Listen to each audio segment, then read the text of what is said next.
I'd like to explain to you bad trips that people sometimes experience on psychedelics, on mushrooms, on LSD, peyote, even DMT. Although they're not frequent, but they do happen. And I'd like to explain it to you from or in the context of the 6 realms of existence in Buddhism. Now, I made a previous video about the 31 planes of existence in Buddhism. It's like probably 45-minute long. I went into details, okay, about these different realms. 31 realms, planes of existence within 6 realms. In this video, we're just going to talk about the 6 realms, okay? And I'm not going to go into too much detail. Basically, you have 6 realms. This is all in Buddhist scriptures. This is what Buddha described to his disciples, okay? You have 6 realms. 4 lower realms and then 2 upper realms, if you will. If you want to call them that even. And the only reason is there's these 2 are considered upper because in those 2 there is room for pleasure and pleasantness. With the other 4, it's mostly suffering. So, from worst to least worst, let's start off with hell at the bottom, animals, hungry ghosts, demigods / demons, humans, and then gods. And this essentially, these 6 realms of existence, they are what constitute samsara. Okay, samsara. And you could look at some of these really, really beautiful Tibetan artworks. The Bahava Chakra, I believe it's called, the Wheel of Becoming. Just look up the Wheel of Becoming, the Wheel of Life. Okay, look it up on Google. You'll see the wheel. It's really, it basically has all the basic teachings of Buddhism in it.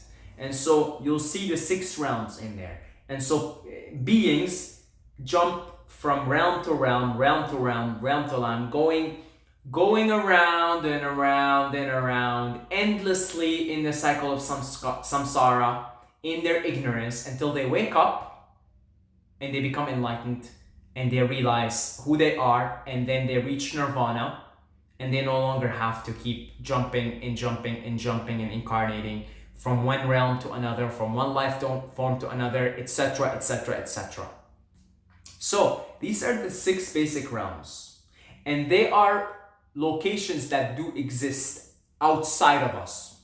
Outside of us, I mean, you could see animals, that's visible. You could see this with your sight. Hungry ghosts are hanging around, and hungry ghosts are often ex-humans who have a lot of attachments to this world, and so they hang around here. They hang around where their old house, so you hear about haunted houses. That's true, okay? You just can't see them with your eyes. Can you hear a dog whistle? You can't hear a dog whistle, but a dog can. In the same way, hungry ghosts are right around. And there might be one in your neighborhood. A few in your neighborhood. Okay? People who are plugged in spiritually can hear them and even see them. My friend who was schizophrenic. Schizophrenics are just people with higher psychic abilities in them, already activated as they are. He would see them and hear them all the time, all the time, all the time. Okay, so hungry ghosts. So these places exist. Hell exists. Heaven, the gods, the realm of the gods exist. The demigods, the / demons, they exist. Or, let's call them demigods here, because they're not exactly demons in the way you think of them. And you know who those are? The gods in Greek mythology. Those are the demigods. And you can see them. They're jealous. They're always fighting amongst each other. And they're power hungry, essentially. Okay? And sometimes, from time to time, they'll fight with the gods too, because they want what the gods have. And so, these are the 6 realms. This is the samsara that we're in, and Buddha said there is millions of other samsaras. Let's just stick to this one here, because it's already humongous as it is. Okay, it's already big and mysterious and wide-ranging as it is. You have these 6 realms. They're outside of us as much as they are inside of us. Okay? You do not have to be serving your time in hell right now as a disembodied being to be living in hell. There are beings on this planet right now, human beings that are in the human realm, but are living in the hell realm. They're not even living in the human realm. They're living in the hell realm. They're just in a human body right now. So they're sort of hanging around in between the human realm and the hell realm. Always suffering, creating their own hell with their own mind, with their own expectations, with their own attachments, with their hate towards others, with their resentments, with their selfishness. They're living in hell as embodied beings, and perhaps when they become disembodied, they might go and live in hell as disembodied beings. There are beings living in heaven, gods, if you will, and they live here. Their own mind creates a heaven. You know those people that are just always living in heaven. They're always blissed out. I can think of someone, Bob Marley. He seemed like someone living in permanent heaven. I can think of my teacher, Eli Tamil Amin, the Breatharian. He even says, he's got a black accent, right? He's like, I'm always living in heaven. Here I am, always living in heaven. Okay? And honestly, the more and more I align myself with the light, with the way, with the harmony of the way, I start to feel more and more like a god living in heaven. I could say right now, my life is pretty good. I do feel like in majority of the time, I'm hanging around in between human, ascending into the realm of the gods, living more and more in heaven. There are human beings living like hungry ghosts. Nothing ever satisfies them. They get so many attachments to food, especially to food. They're always chasing their next taste. They're never satisfied. Never satisfied. And it doesn't just manifest as food, material things, material objects. Hungry, attachments, never satisfied, never fulfilled. Their entire existence is like a hungry ghost, just in a human body right now. And probably when they are disembodied, they'll go spend some time as hungry ghosts because their attachments to material things will be so strong that they'll be gravitated towards these being hungry ghosts, or just incarnating as a human being again, living like a hungry ghost. And then you have human beings living like the demigods, power hungry. Well, our politicians are practically all demigods, demons, living in that realm. Okay? You've got people living like animals, just purely run by instinct. I need to survive, I need to procreate and have sex, I need to eat. And that's all their life is. Survival, procreation, and that's about it. Living purely based on instinct. No higher faculties whatsoever. Many humans are living like animals. The majority of humans are living like animals. And so majority of humans, you could say, are living like animals. They're in the animal realm, but just they happen to also be in a human realm. A human is one who is fully submerged in the duality. And in Buddhism, a human being is looked at as a very empathic being. So unless you are an empathic, compassionate being, you're probably not living in the human realm fully. You're living in somewhere else most of the time. And I can tell you, people most of the time, they're living in the animal realm, not in the human realm. A human is able to rise above the basic instincts of an animal, because a human being is an animal, just a higher version, a highly evolved animal. So a human being, once you rise to your higher nature, you start to become more empathic and compassionate. And now you're actually living in the human realm. And the human incarnation is looked upon as very favorably. Buddha said it's better to be a human than to be a god. It's better to be reborn as a human than to be reborn as a god. Because if you're reborn as a god, you have the comforts of everything. You're comfortable. You forget about nirvana. You forget about liberation. You forget that everything is finite. Once your karma runs out as a god, you might be reborn as a human again or as an animal. And you forgot to meditate. You forgot to remember the Dharma, the teaching, and practice it. A human being, you're always reminded that everything is finite. You're reminded through pain, through suffering, through disease, old age.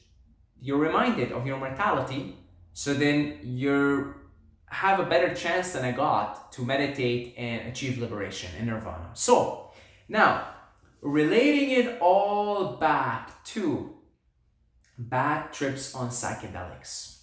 Psychedelics have a tendency to take you to some of these realms. Dante's Inferno, he wrote a book called Inferno. I have not read the book, but I have heard lots of things about it. I've read summaries and things like that. It's a description of hell. Now, I don't know how Dante went to hell. He probably didn't do psychedelics. He had his other methods. Maybe he did. I don't know. I don't know him enough. I don't know anything about him really. But he went to that. He was fully in that realm, and he has vivid descriptions of it. Now, if you do psychedelics, you might pay a visit to hell. That's called a bad trip. That's called a bad trip, my friends. You might pay a visit to the realm of the gods. That's called a good trip. And I have a video called I Went to Heaven. You could look it up, my trip report. It's a 22-minute video. Look up Saeed, I Went to Heaven. I went to heaven. I went to the realm of the gods, fully immersed in it. Fully immersed in it. Okay, the astral plane. Hell is the astral plane too, just the part of it that's hell, okay? So, you might pay a visit to hell, and that's called a bad trip. You might pay a visit to heaven, that's called a good trip. You might pay a visit to the hungry ghost realm. Now, recognize that the psychedelic only magnifies what is predominant in you. If you're living a life that's predominant in its animal nature, chances are the psychedelic will take you there. That could be for good, for worse, I don't know. Now, if you're living a life that's predominant in hell, you'd have a bad time. And a lot of people will say, if you give psychedelics to world leaders, the world would be a better place because they would wake up and realize the oneness of everything and the unity. I'm not so sure. I think that's a bit of a naive thing to say. And I used to say this a lot. I'm not so sure, folks. I'm not so sure that's what's going to happen. I'm not so sure if you give Trump psychedelics or if you give Kim, the North Korean guy, psychedelics, that somehow Kim would be like, holy shit, what am I doing? What is this? Why am I why am I promoting all this violence when I am everyone and everyone is me? Let me lay down the nuclear war talk. Let me just kind of be nice to my neighbors and let me just kind of be nice to the world. I'm not so sure that's what's going to happen. Because you have someone who's predominantly living in the demigod world, in the hell world. I don't know, maybe psychedelic will take you there even further. And actually there are stories of Aztecs using psychedelics for very dark purposes. You could listen to Graham Hancock. He knows a lot about the Aztecs. And he's deeply into psychedelics, a big proponent of them too. But he talks about the dark side of them. He talks about how the Aztecs used the psychedelics for war and evil. And you hear stories of Vikings eating mushrooms and going to war because they want to go to Valhalla. You know what Valhalla is? That's the realm of the demigods. The Viking gods, except for Odin maybe. Odin is the good guy, okay? Odin is a heavenly god. And Freya too. But a lot of the Viking gods, they're demigods. They're gods in that realm. Probably same thing with the Abrahamic God. He seems a pretty jealous, power-hungry, power-obsessed God. Demigods. And so there are many stories of people using psychedelics and going deeply, fully into these darker places. That's called bad trip. Okay, that's what a bad trip is. If you are predominant in any of these things, the psychedelic might take you there and it might take you there further. Now, if you're sattvic, you're more predominant in heavenly realms, in the God realms, you'll go there. You'll go there. Most of you guys, if you do psychedelics, you'll go there. And if you do proper preparation, but I mean, that's what happens, right? Why do you think my teacher, the Brazilian teacher, Eli Tamilamin, why do you think he says, I'm living in heaven? Because he's maximized, he doesn't eat anymore, he lives off the prana. Of course he's living in heaven. He upgraded his vehicle. So health is actually your ticket to heaven. So if you prepare well to a psychedelic trip, you already put yourself in a heavenly state of mind. I mean, when I say I'm now living more and more in heaven, I'm fasting more. I'm eating strictly fruits. I'm like transitioning into eating every other day. It really has a lot to do with your health, folks. So the more and more I take care of my health, the more and more I live in the heavenly realms. Okay? And you see people who are not taking care of their health, they tend to be living in those lower realms. So a lot of times you experience bad trips, well, because you just got drunk last night and you're hungover and you decided to wake up today and eat mushrooms. You already put yourself in a lower vibration, in a lower realm, by virtue of what you've been doing day to day. And then you're going to have a bad trip. You're going to go to some of these realms and experience hell. And experience the realm of the demigods and all its power, obsession, and all its jealousy, and all its paranoia. When people experience paranoia, you're in the demigod realm. When people get so paranoid on psychedelics, right? They just become so paranoid. You're in the demigod world now. The world of obsession, paranoia, power obsession, power hunger, paranoia, fear. When you experience suffering and, you're in hell. So do your preparation. If you do your preparation, you already put yourself in a heavenly state.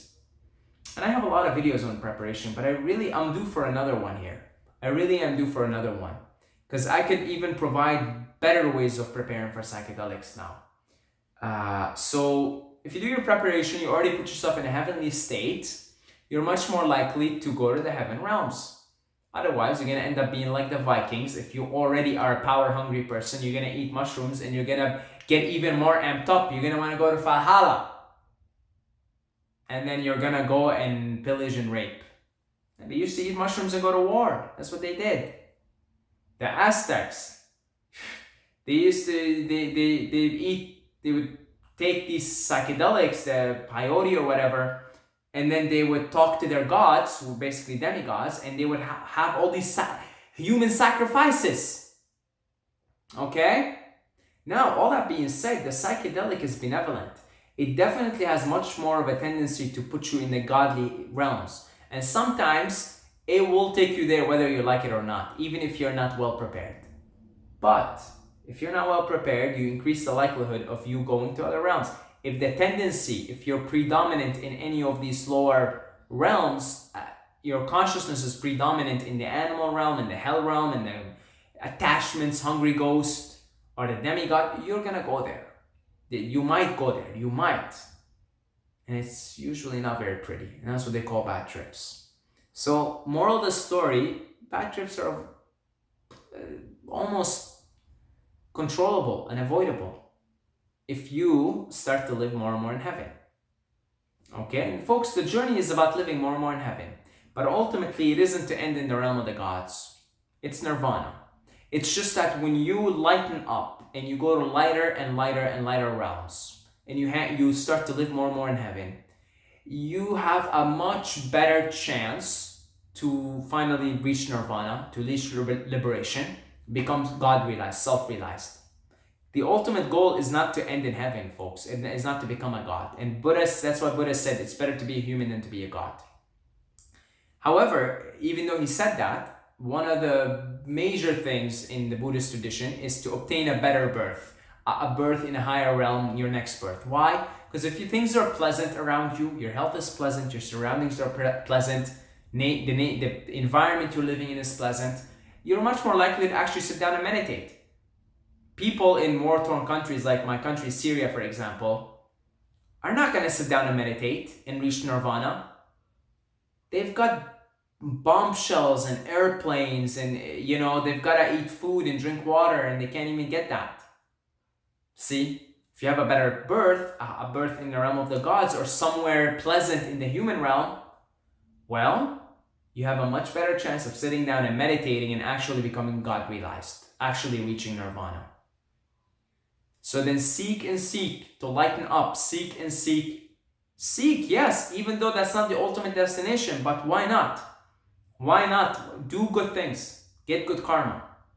Get good karma. You'll be born, you'll have a better incarnation next time as a human, even in this incarnation, because karma will start to pay off right now. Maybe you'll be reborn in the realm of gods. Just don't forget about the Dharma. Don't forget about the ultimate goal, which is nirvana, which is liberation, which is to go outside of samsara.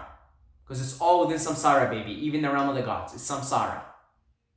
Don't forget about that. If you don't forget about that, a better birth in a pleasant part of the human realm or in the realm of the gods is just going to give you a better chance to reach nirvana. And I'm telling you right now, you could live heaven on earth right now. Take care of your health, folks. Okay? That's about it. I want to thank all the Patreons for supporting this channel and making this possible. I would love to do this full time, and you know what? I believe in this.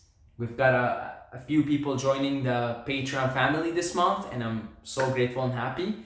And I know a lot of you guys said, you want to pledge and you will pledge when you get a job, when you this, when you that, but I'm pretty confident in the future with the generosity of you wonderful people, I will be able to do this full time.